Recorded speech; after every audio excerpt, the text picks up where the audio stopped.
اور اس وقت آپ کو لیے چلیں گے کراچی میں پیپلز پارٹی رہنما سعید غنی تقریب سے خطاب کر رہے ہیں۔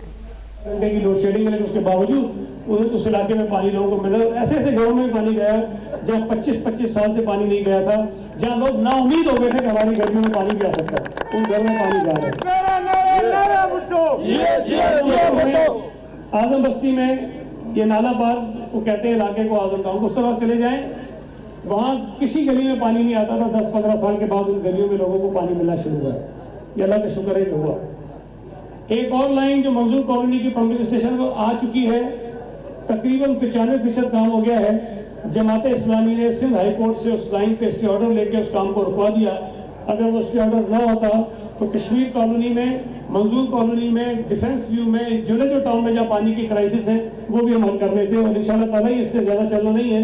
جیسے اسٹے ختم ہوگا 2 سے 3 ہفتوں میں وہ کام مکمل ہو جائے گا، اور کشمیر کالونی، منظور کالونی، ڈیفنس ویو اور جو ٹاؤن میں بھی پانی کے جو تھوڑے سے کرائسس ہیں انشاءاللہ تعالیٰ اس کو بھی ہم حل کر لیں گے۔ تیسری لائن ہماری پانی کی جو ہے وہ کرنگی سے چکرا روڈ سے جو لائن آتی ہے جس سے کشمیر کالونی اختر کالونی کو پانی ملتا ہے، اس کی بہت ہی بری حالت ہے اور پانی وہاں سے بالکل نہ آنے کے برابر ہے۔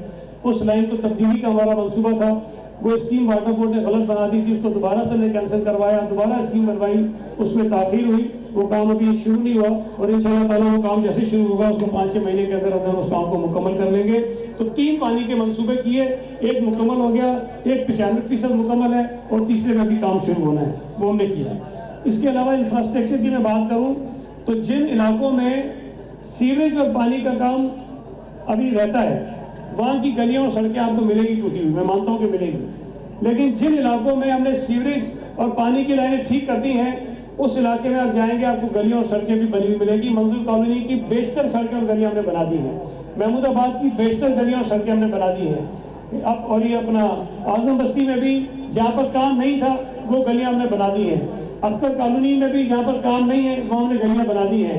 اور یہ بھی ایک دلچسپ بات ہوگی میرے میڈیا کے دوستوں کے لیے بھی کہ آج کے زمانے میں اختر کالونی اور کشمیر کالونی میں پوری یو سی میں پانی کی لائنوں کا انفراسٹرکچر تھا ہی نہیں، برانچیں کہیں پہ نہیں تھی، ہم نے ایک گلی کے اندر ہم نے برانچ ڈالی ہے، پورا پانی کا انفراسٹرکچر پوری یو سی میں ڈالا ہے ہم نے، اور یہ بہت بڑا کام تھا جو پاکستان پیپلز پارٹی نے یہاں کروا دیا۔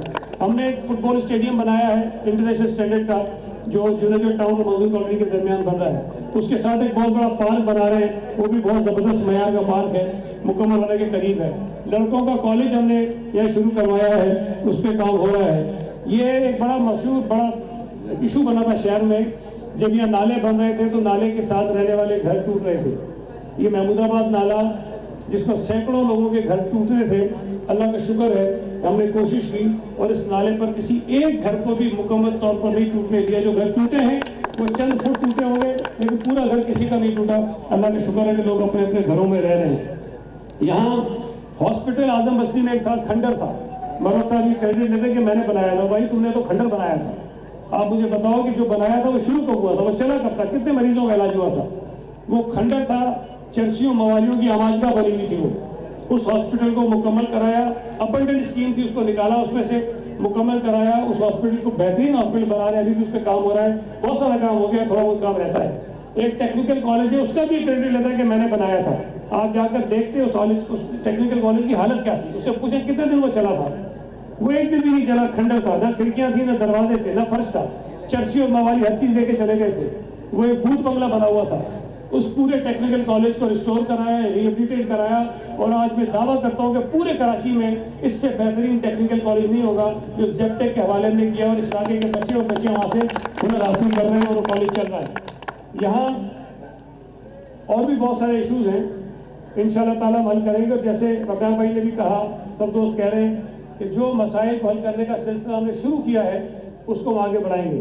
میں چیلنج کرتا ہوں ان تمام مخالفین کو، 88 سے میں اگر کاؤنٹ کروں تو 35 سال بنتے ہیں، 2023 میں ہم کھڑے ہیں، میں 5 سال کے لیے وزیر رہا ہوں، 30 سال ایم کیو ایم، عرفان اللہ مروت یا مسلم لیگ نون یہاں سے جیتی رہی ہے، سب وزیر بنے ہیں۔ یہ 30 سال کی اپنی کارکردگی لے کر آ جائیں، ہم 5 سال کی لاتے ہیں، اگر 5 سال کی کارکردگی سے بہتر نہیں ہوگی ان کے 30 سالوں سے تو الیکشن لڑنا چھوڑ دے گا۔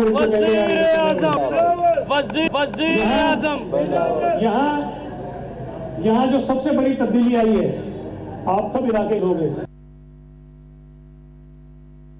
कराची में रहनुमा पीटी सईद गनी तकरीब से खिताब कर रहे हैं। उन्होंने कहा कि गुज़श्ता 5 बरसों से यहाँ बहुत मसाइल थे, इस हल्के से जो भी जीता वज़ीर बना, ये हल्का वज़ीरों का हल्का है। सईद गनी इस वक्त कराची में तकरीब से खिताब कर रहे हैं। उन्होंने कहा कि गुज़श्ता 5 बरसों में यहाँ बहुत से मसाइल थे, पाकिस्तान पीपल्स पार्टी की हुकूमत ने यही कोशिश की कि यहाँ के मसाइल को हल किया जाए और इस हल्के से जो भी जीता है वो वज़ीर बना है, क्योंकि ये हल्का वज़ीरों का हल्का है। महमूदाबाद, मंसूर कॉलोनी, महमूदाबाद, अख्तर कॉलोनी में भी सड़कें बना दी गई हैं। सईद गनी कहते हैं कि मुखालिफ 30 साल की कारकर्दगी लेकर आए, मैं 5 साल की कारकर्दगी दिखाता हूँ। सईद गनी की जानिब से चैलेंज किया गया है ओपन। जबकि कराची में रहनुमा पीपल्स पार्टी सईद गनी इस वक्त तकरीब में मौजूद हैं और तकरीब से खिताब कर रहे हैं।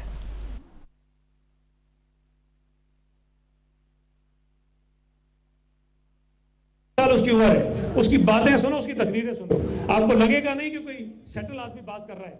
डिस्टर्ब आदमी है, खिसका हुआ आदमी है, धमकियां देता है, गालियां देता है जलसों में खड़े होकर। कोई नॉर्मल आदमी कर सकता है? मुझे एक बात बताइए, मुझे एक बात बताएं, मैं कैंडिडेट हूं, असदुल्लाह न्याजी साहब भी कैंडिडेट हैं, असद आलम न्याजी साहब भी कैंडिडेट हैं। वो यहाँ खड़े हो जाएं और कहे ओए मैं तो लोगों के कपड़े उतारता फिर रहा हूँ, और मैं तो माँ बहन की गालियां देता हूँ, मैं तो लोगों को गोलियां मारता हूँ। कराची में रहनुमा पीपल्स पार्टी सईद गनी तकरीब से खिताब कर रहे हैं। कहते हैं कि मुखालिफ 30 साल की कारकर्दगी लेकर आ जाएं, मैं 5 साल की कारकर्दगी उनको दिखाता हूं।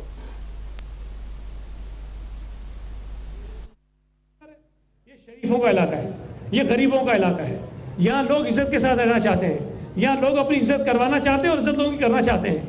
यहाँ गुंडों की, लुच्चों की, लफंगों की, बदमाशों की जगह नहीं है। वो दौर गुजर गया जब तुम बदमाशी करके पोलिंग स्टेशनों पर कब्जे करके एमक्यूएम का तर्ज अमल इख्तियार करके जीत जाते थे। अब वो ज़माना गुजर गया है। तुमने 18 में भी चूरन बेचा था कि मुझे इस्टेब्लिशमेंट जितवाएगी, मुझे फलां जितवाएगा, मुझे आज भी वही चूरन बेच रहा है। कभी कहता है कि सूबाई इलेक्शन कमिश्नर मेरा रिश्तेदार है, मरवत है, वो मुझे जितवाएगा। अच्छा भाई ठीक है बाबा, तेरी मजे। नाज़रीन, पीपल्स पार्टी की इस वक्त कराची में रहनुमा पीपल्स पार्टी सईद गनी तकरीब से खिताब कर रहे हैं। उन्होंने कहा कि महमूदाबाद, मंसूर कॉलोनी और अख्तर कॉलोनी में सड़कें बनाई जा रही हैं, मुखालिफ 30 साल की कारकर्दगी लेकर आएँ, मैं 5 साल की कारकर्दगी दिखाऊंगा। उन्होंने कहा कि हमने महमूदाबाद हल्के में 85% काम मुकम्मल किया। गुज़श्ता 5 बरसों में यहाँ बहुत से मसाइल थे और पाकिस्तान पीपल्स पार्टी ने इन मसाइल को हल करने की कोशिश की। ये सोच आपको समझनी चाहिए कि क्या है। जो आदमी तकिया किया हुआ है किसी और के ऊपर, जो ये समझता है कि वो काकड़ के जरिए असेंबली में जाएगा, जो ये समझता है कि जो इलेक्शन कमिश्नर सूबाई लगा है उसके जरिए असेंबली में जाएगा, जो ये समझता है कि एस्टेब्लिशमेंट के जरिए असेंबली में जाएगा, तो मुझे बताइए कि क्या वो आपकी सुने? मुझे अगर पता चल जाए ना, मुझे पता चल जाए कि मुझे तो अरे इस मरवत ने असेंबली में भेजना अकेले में, मैं सुबह से इसके दरवाजे में बैठा रहूंगा, जीते से पहले भी जीते के बाद में। लेकिन मुझे पता है कि असेंबली में भेजने वाले आप लोग हैं। मैं इलेक्शन से पहले भी आपके पास बैठा हूँ, इलेक्शन के बाद भी आपके पास बैठूंगा, इसलिए मुझे वोट आपका चाहिए। मेरे पास ना काकड़ की सपोर्ट है, ना ये इलेक्शन कमीशन की सपोर्ट है, ना एस्टेब्लिशमेंट की सपोर्ट है, और ना मैं चाहता हूँ। हम आपके जरिए इलेक्शन जीतना चाहते हैं, आपके जरिए असेंबली में जाना चाहते हैं, आपकी खिदमत करना चाहते हैं, आप हमारी ताकत है। इरफान मरवत साहब, आपको वोट मांगने का हक है, ये सबको मैं नहीं छीन सकता आपसे। आपके साथ जितने आपके हिमायती हैं उनको आपके लिए वोट मांगने का हक है, ये मैं नहीं छीन सकता आपसे, मैं उसे छीन सकता हूँ। वो चाहें तो मेरे पास भी आ सकते हैं कि जी आप बैठ जाइए और इरफान मरवत को वोट कीजिए, उनका हक है, मैं दूर न दूं, ये मेरी मर्जी है। लेकिन जो तरीकेकार आपने इख्तियार किया हुआ है, जिस तरह आप लोगों को फोन करके धमकियां देते हो, ये धमकियां देना मुनासिब नहीं है। मैं बहुत शरीफ आदमी हूं, लड़ाई झगड़े से भागने वाला आदमी हूं, लेकिन जिसने मेरे गले में हाथ डाला है उसको मैंने अपने पैरों में डाला है, ये मैंने साबित किया है। जो मेरे से लड़ा है, मैं बदमाशी नहीं करता हूं, मैं कानूनी तरीके से अपने रास्ते इख्तियार करता हूं। जिसकी गर्दन में सरिया आता है उसकी गर्दन से सरिया निकालना मुझे आता है। तो ये जो बदमाशी और गुंडागर्दी तुमने खत्म शुरू की हुई है, इसको खत्म करो, इलेक्शन लड़ो, इलेक्शन लड़ना तुम्हारा हक है। और खास तौर पर जो लोग इरफान मरवत के साथ काम कर रहे हैं, कराची में रहनुमा पीपल्स पार्टी सईद गनी तकरीब से खिताब कर रहे हैं, जबकि इस मौके पर उन्होंने कहा है कि महमूदाबाद, मंजूर कॉलोनी, अख्तर कॉलोनी में सड़कें बनाई हैं, कराची के मुख्तलिफ इलाकों में काम कर रहे हैं। इस हल्के से जो भी आता है कामयाब होता है, वजीर बनता है। मुखालिफ 30 साल की कारकर्दगी सामने ले आए, मैं 5 साल की कारकर्दगी दिखाता हूँ। चैलेंज है कि 5 साल की कारकर्दगी ज़्यादा बेहतर होगी, अगर 5 साल की कारकर्दगी बेहतर ना हो तो इलेक्शन नहीं लड़ेंगे। रहनुमा पीपल्स पार्टी सईद गनी तकरीब से खिताब कर रहे थे। पुलिस ऑफिसर जिनको इरफान मरवत ने भर्ती करवाया था 3 साल पहले, मैं उनको बताना चाहता हूँ कि एहसानमंद होगे, तुम्हारे ऊपर उसने नौकरी देकर तुम्हें अपना गुलाम बनाया होगा। तुम इरफान मरवत के लिए वोट डालना चाहते हो, डालो, तुम्हारी मर्जी है, कोई जबर नहीं है। तुम्हारा खानदान उसको वोट देना चाहता है, वोट दो, मेरा कोई जबर नहीं है। मैं भी वोट मांगूंगा, वो जिसको मर्जी है दो। लेकिन जो तरीक़ेकार कोई भर्ती होने वाले पुलिस वालों ने इख्तियार किया हुआ है, मुझे मजबूर मत करना कि मैं भी खड़े होकर नाम ले के बताऊं कि तुमने किस किस को क्या बोला है। तुम्हारे प्रमोशन भी होने वाले हैं, तुम्हारी नौकरियां भी हैं। अगर तुमने ये गुंडागर्दी पुलिस की वर्दी में जारी रखी तो फिर मैं तुम्हारी नौकरियां भी खा सकता हूं और तुमने ये प्रमोशन के तुम्हारे आगे रिटायर बने वो भी खराब कर सकता हूं। आज मैं नाम नहीं ले रहा हूं, अगर आप बाज नहीं आए मैं नाम भी लूंगा, एक एक आदमी का नाम लूंगा और मैं उन लोगों को भी लेकर आऊंगा जिनको तुम डरा और धमका रहे हो। ये तर्जुमा अपना बंद करो, इस तरह से इलेक्शन नहीं जीते जाते। तुम लोगों ने पहले भी जोर लगाया था, अल्लाह ताला ने हमें कामयाबी दी थी और तुम नाकाम हुए थे। आज भी मेरी कामयाबी सबसे बड़ी क्या है, ये हल्का जो कभी एमक्यूएम का घर था, ये हल्का जो कभी मरवत का घर था, ये हल्का जो कभी मुस्लिम लीग नून का घर था, आज वो सब मिल के कोशिश करने में लगे हुए कि इसको कैसे हराएं। ये हमारी जीत है, ये हमारी जीत है कि पीपल्स पार्टी के खिलाफ ये सारे इकट्ठे होने में लगे हुए हैं। ये अकेले तो ये हार नहीं सकते हैं और जमात इस्लामी भी सुना लगी हुई के साथ। तो ये सारे इस चक्कर में है कि सब मिल जाओ और किसी तरह से इसको हराओ। इंशाअल्लाह ताला अल्लाह ने चाहा, मैं तो छोटा सा आदमी, कमजोर सा आदमी हूँ, ये सब मिल जाएंगे इंशाअल्लाह ताला, इनको फिर भी हराएंगे और भारी मार्जिन से हराएंगे। इसलिए कि हमने लोगों की खिदमत की है, हमने लोगों के साथ एक रिश्ता कायम किया है, हमने लोगों के साथ मोहब्बत कायम की है। मैं हर तकरीर में एक बात कहता हूँ कि शायद कोई बंदा आ जाए सामने, इस इलाके की हल्के की आबादी 5 लाख के करीब है। मैं तकरीर में कहता हूँ 5 लाख लोगों में से कोई एक आदमी है, एक जो ये कहे कि मैं सईद गनी के पास गया था अपना मसला लेकर और उसने मुझसे बदतमीजी की, उसने मुझसे ऊंची आवाज में बात की। और मैं ये भी बता दूं कि कई लोग ऐसे भी आए जो मुझसे ऊंची आवाज में बात करते थे, तलखी करते थे, गुस्सा करते थे, नाराज होते थे, लड़ते थे। मैं कहता हूं वो लोग जिन्होंने मुझसे लड़ाई की थी, जिन्होंने मुझ पर गुस्सा किया था, जो मुझ पर नाराज हुए थे, जिन्होंने मेरे साथ ऊंची आवाज में बात की थी, अगर उनमें से कोई आ जाए कि यार मैंने ये कहा था लेकिन सईद गनी ने भी ऊंची आवाज में बात की थी, कोई एक नहीं मिलेगा। इंशाअल्लाह ताला मैं दावे से कहता हूँ कोई एक आदमी नहीं मिलेगा। हमने अपने इलाके के लोगों को अपने घर के मेंबरों की तरह समझाया, फैमिली मेंबर की तरह समझाया। अगर कोई नाराज भी था तो बिठा के उसको समझाया है, काम होने वाला था उसको बताया कि हो सकता है, नहीं होने वाला था उसको समझाया कि नहीं हो सकता है, तुम्हें गुस्सा नहीं करना चाहिए। हमने अपना हक के नुमाइंदगी इस तरह से किया है। मैं आपको कई लोग बता सकता हूँ जो मरवत साहब के कभी घर पे भी गए होंगे किसी काम के लिए और जवाब उसका क्या था सामने से, उसकी आंखें यहाँ होती है, 4 लुच्चे लफंग के साथ होते हैं, क्योंकि ऊंची आवाज में बात तो करके दिखाए सांप के साथ। मैं तो अपने आप को सांप भी नहीं कहता था, मैं तो भाई हूँ सबका, वो सांप कहलाता फिरता है। तो सांप से ऊंची आवाज में कोई बात करता था उसकी जबान खींचने की बातें होती थी। ये जो गुंडागर्दी बदमाशी हमने खत्म की है, इस गुंडागर्दी बदमाशी को इस इलाके में दोबारा इंशाअल्लाह ताला नहीं आने देंगे। मैं एक सिर्फ आखिर में बात करके आपसे इजाजत दूंगा कि इलेक्शन कमीशन खास तौर पे उससे मेरी गुजारिश है कि देखिए सूबा सिंध में जब निगरान हुकूमत आई थी उस वक्त सूबा सिंध में तमाम ऑफिसर्स का तबादला हुआ था। पुलिस ने आईजी से शुरू किया, इन्होंने हेड मॉरल तक जो थानों में लगे हुए थे सबके ट्रांसफर हुए। एसएचओस गए, डीएसपीस गए, एसपीस गए, एसएसपीस गए, डीआईजीस गए, एडिशनल आईजीस गए। कोई एक अफसर भी हेड मॉरल की सतह तक का ऐसा नहीं था जो पीपल्स पार्टी के दौर में लगा हुआ था और आज वो लगा हुआ है। सबके तबादले थे, ठीक है, कोई बात नहीं, इलेक्शन पे होना चाहिए था।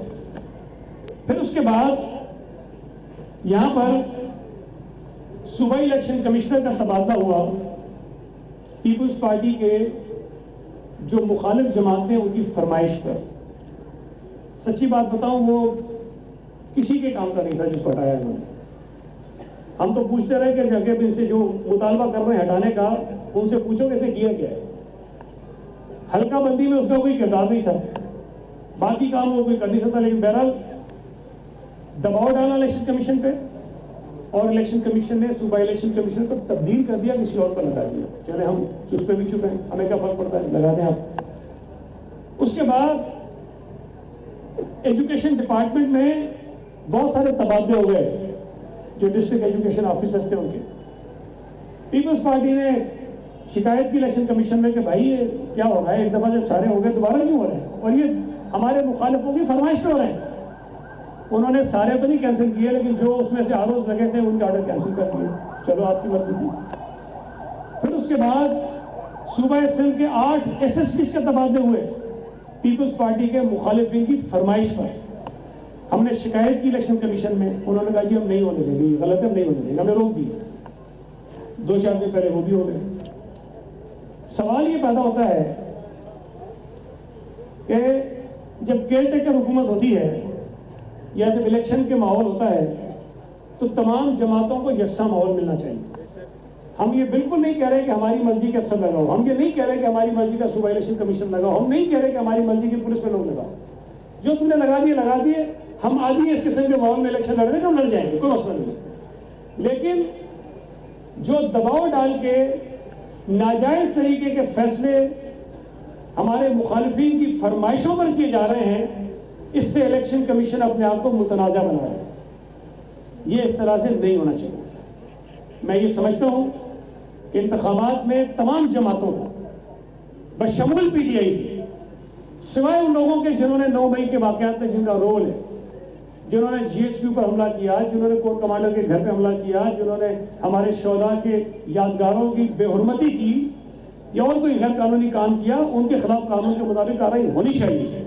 لیکن بطور سیاسی جماعت PTI کو بھی حق ملنا چاہیے کہ وہ انتخابات میں حصہ لے. اور اس کی وجہ یہ ہے کہ میں یہ بات کیوں کرتا ہوں, دیکھیں PTI کراچی میں رہنما پیپلز پارٹی سعید غنی تقریب سے خطاب کر رہے, کہتے ہیں کہ جس کی گردن میں سریا ہے وہ سریا نکالنا آتا ہے, یہ سب مل جائیں پھر بھی انہیں بھاری مارجن سے ہرائیں گے. سعید غنی نے یہ بھی کہا کہ انتخابات میں جھگڑے نہیں ہونے چاہیے, محبت سے الیکشن لڑیں. حاضر ہوں گے بریک کے بعد, ہمارے ساتھ رہیے.